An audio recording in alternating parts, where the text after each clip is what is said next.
Perseteruan panas antara dua pengacara kondang, Hotman Paris Hutapea dan Rasman Arif Nasution, kini memasuki babak baru yang semakin menyita perhatian publik.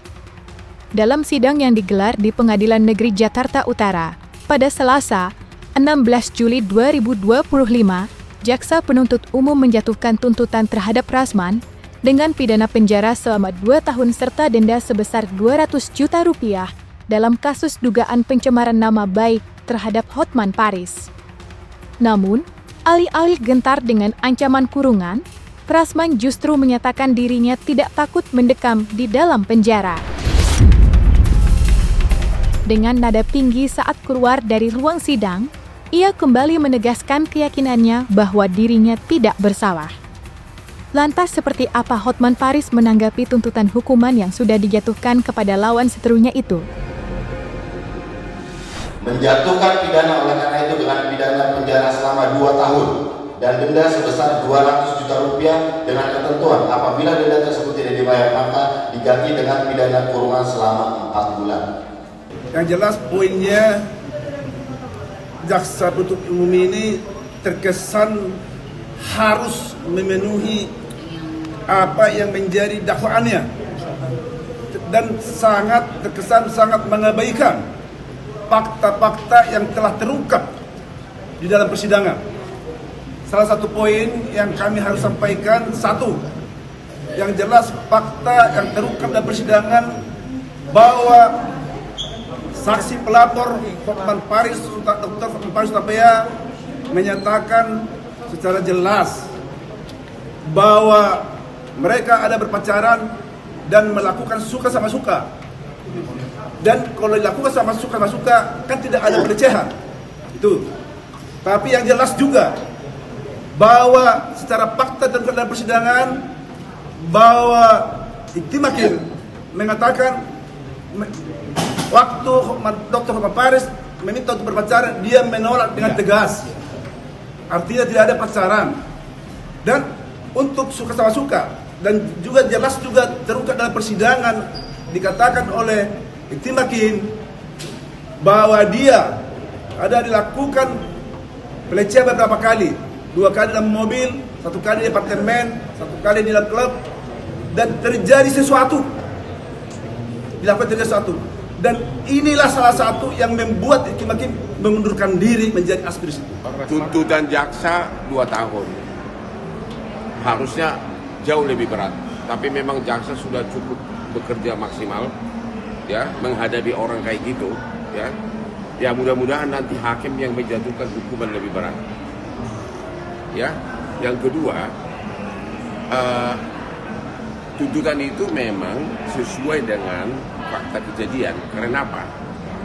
Karena dia sebagai pengacara, kalau dia mewakili klien harusnya kan menempuh prosedur hukum. Dia punya Instagram dia sampai 8 kali yang memuat kata-kata yang sangat sadis, yang mencemarkan dan menfitnah dan merusak nama baik saya. Ya, prosedur hukum kan bukan begitu. Harusnya dia gugat saya kalau memang dia mewakili klien. Dia tidak lakukan itu. Disitulah dia kenaknya dia begitu. Siapa lagi yang pakai kauras menjadi pengacaranya? Siapa yang percaya kamu? Udahlah, nggak usah teriak-teriak lagi di media. Jangan selalu bilang bahwa saya itu sama level dengan Hotman Paris. Bagaimana dia satu level? Bagaimana mobilnya aja bekas mobil gua Lamborghini. Mendengar tuntutan hukuman 2 tahun penjara yang dijatuhkan kepada sang suami, Ade Suryani, istri Rasman Arif Nasution, tak kuasa menahan tangisnya. Ade yang biasanya jarang muncul di hadapan publik kini menjadi pusat perhatian. Ia bahkan secara terbuka memohon belas kasihan Presiden Republik Indonesia, Prabowo Subianto agar memberikan perhatian khusus terhadap kasus yang menjerat suaminya itu. Pak, saya seorang istri juga selalu mendampingi suami saya, mendampingi klien-kliennya, termasuk Putri Iklimakin ini, Pak. Saya tahu betul bagaimana dia pertama datang ke kantor kami, Pak. Sampai dia ingin bunuh. Saya yang menenangkannya. Ini sangat tidak adil, Pak.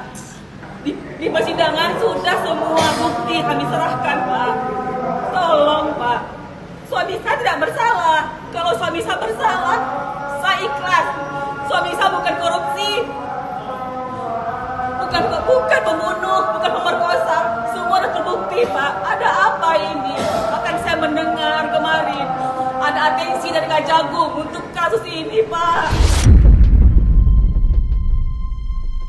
Sementara itu, meski sama sekali tidak menunjukkan rasa takut atas tuntutan jaksa penuntut umum terhadap dirinya, Rasman Arif Nasution tetap melanjutkan aksinya dengan suara lantang yang menggema di halaman Pengadilan Negeri Jakarta Utara.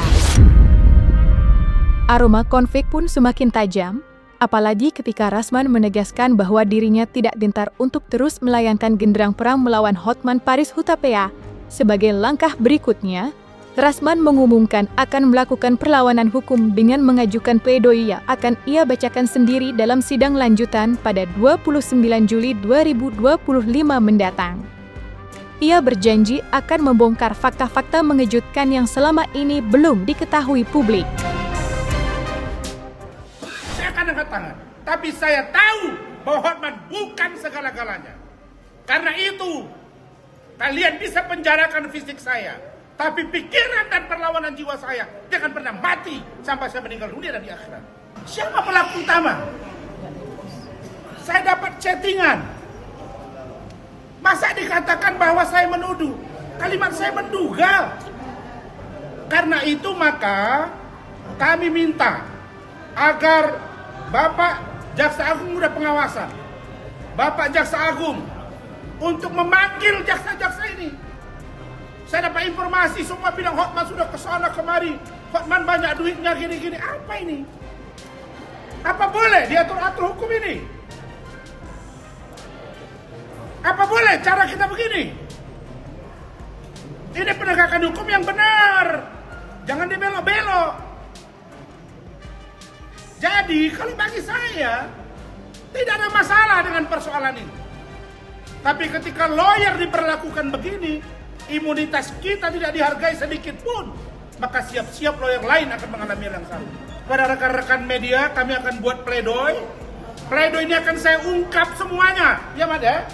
Akan kita buat terang bahwa ada di sini pelecehan seksual, ada hubungan yang tidak suka sama suka. Kalau Iklim Hakim bilang dia dilecehkan, Hotman bilang suka sama suka, lalu apa namanya itu? Melihat lawannya, Rasman Arif Nasution mendapat tuntutan hukuman dari jaksa penuntut umum, tentu saja membuat Hotman Paris Hutapea merasa puas.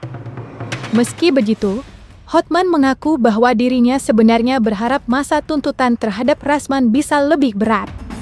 Menurutnya, dari segala bentuk tuduhan yang dilontarkan oleh Rasman di masa lalu, seharusnya hukuman yang pantas adalah lebih dari 2 tahun penjara.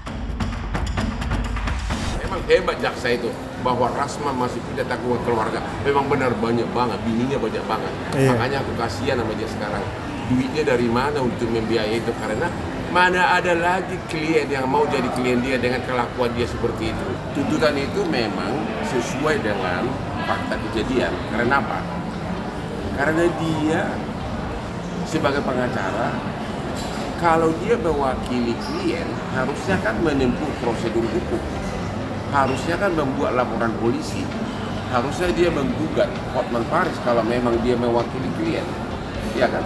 Tapi kan dia tidak lakukan itu. Dia memposting di dia punya Instagram dia sampai 8 kali yang memuat kata-kata yang sangat sadis, yang mencemarkan dan memfitnah dan merusak nama baik saya. Disitulah dia kenanya dia begitu.